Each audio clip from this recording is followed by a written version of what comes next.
What's up? This is Matt Dietz, and this is Agency Launch. This is the show where I talk about what it's like to run an insurance agency.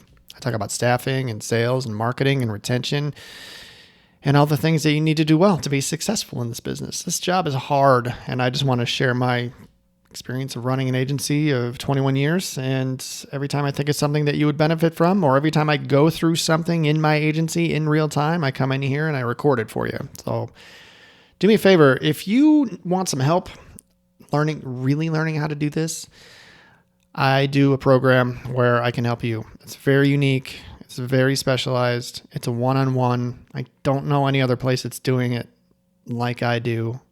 And the results are unbelievable.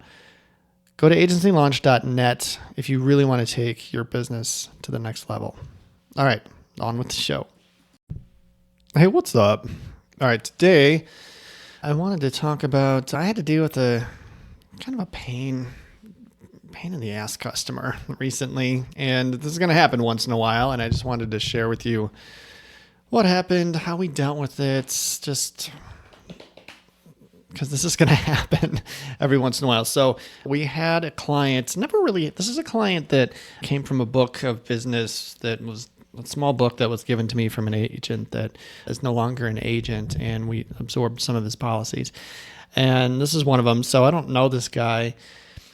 We had a few interactions over the past year or so, maybe 18 months. I offered him a review at one point. He was upset that premiums went up. We helped him understand why the premiums went up, like we've talked about in the past. We offered him deductible changes. He was always just kind of angry. I never had a good experience with him. We might have traded, 5 or 6 emails, and they're always just grumpy. This guy's like 44 years old, never, not friendly, but we're always friendly, always professional, trying to give him answers, trying to help him out.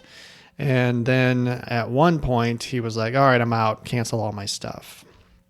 We're like, all right, we'll cancel all your stuff.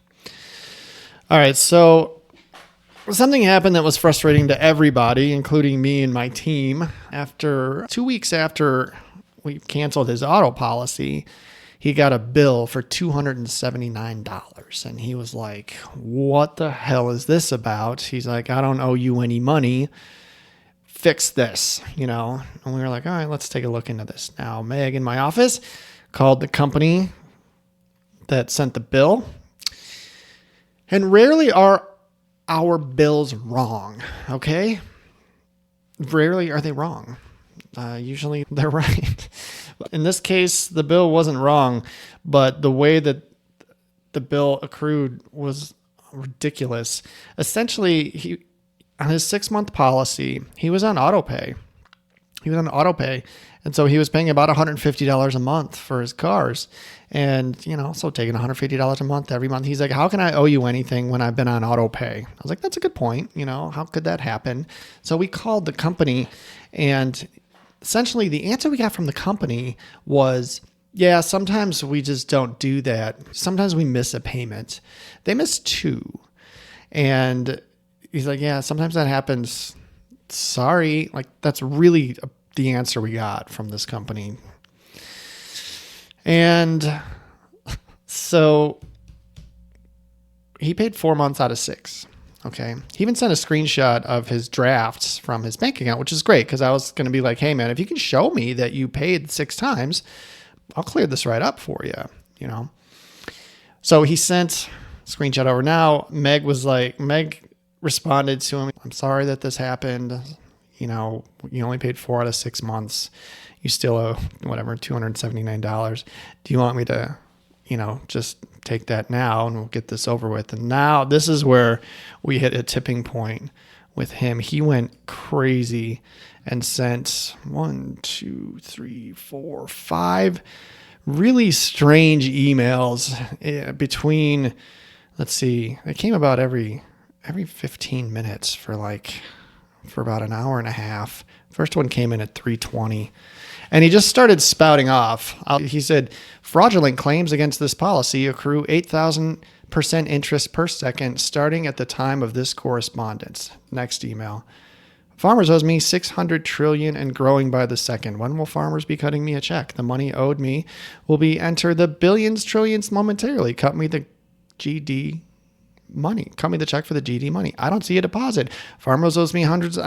Like a 10-year-old, throwing us a tantrum. And so these were coming in, and I was like, they're coming to both Megan. I was like, what is happening right now? We were kind of laughing about it. This is ridiculous. Then, so, I don't know what's going on with this guy. So I kind of let it breathe for a second. Honestly, I let it breathe for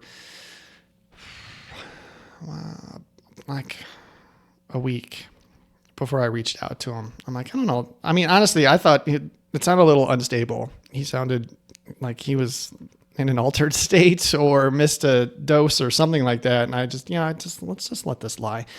So I knew I had to respond because this thing wasn't going to go away. He was going to still get a bill, for $279, or was going to get sent to collections. So I sent him an email, and this is what I wrote. Okay, this is good for me to settle down too. That way I didn't jump.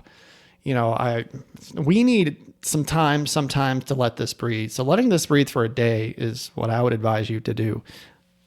I could have written this the next day. I just let it slide for an extra week or so. But don't react when this stuff happens, especially in email, because you can write the email, but maybe don't send it, right?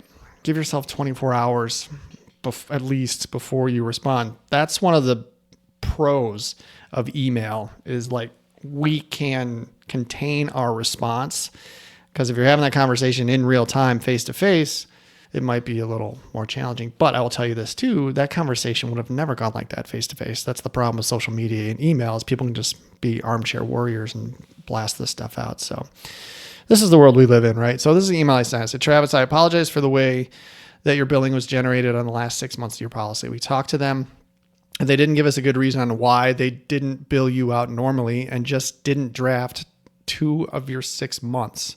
Now, he did send a screenshot, and it clearly showed that they did not draft in September. It went, 8-1, 10-1, 11-1. I said, so he sent me the information. I was like, you could see on the screenshot you sent over, there wasn't a draft on 9-1, and there wasn't one on 2-1. They just told us that this happens sometimes. It's not cool at all, and I'd be confused as well. That unfortunately, that alone isn't going to change the amount that is due. Your 6-month policy was $850, and the insurance company collected $571, which leaves a balance of $279. I'm also going to ask that you leave my team out of this at this point. If you have any questions, you can call me. Meg didn't do anything wrong. She didn't make a billing error. She's just trying to help you avoid getting sent to collections. She doesn't deserve to be treated that way. That's how I sent it. And then his response was pretty measured. He said, when are you giving me a refund check for my motorcycle? Send it to my address this time. So that's how I handled that. I actually alerted my DM that happened. I sent him the chain. He was like, I'll just be professional. But I just wanted people to know that this was going on because it was weird, man. But my recommendation is take a breath, take a day. You can write an angry email if you want to, but don't send it. We have to be better than our reactions sometimes, or else. And I'm always trying to gather proof. I want as much proof. I don't want to give anybody any reason to come back to me and be like, yeah, you said that you didn't draft in September, but there were 2 months, missing. So I did. I called Meg. I'm like, it said there was 2 months missing. What was the other payment that was missed? And she said February 1st.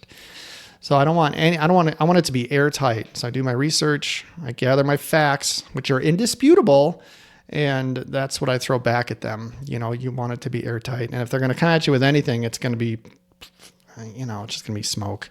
So he didn't say anything about the bill. He just wants his refund from the other policy, which we sent. Apparently we sent it, but he says he didn't get it. He probably threw it away. Anyway.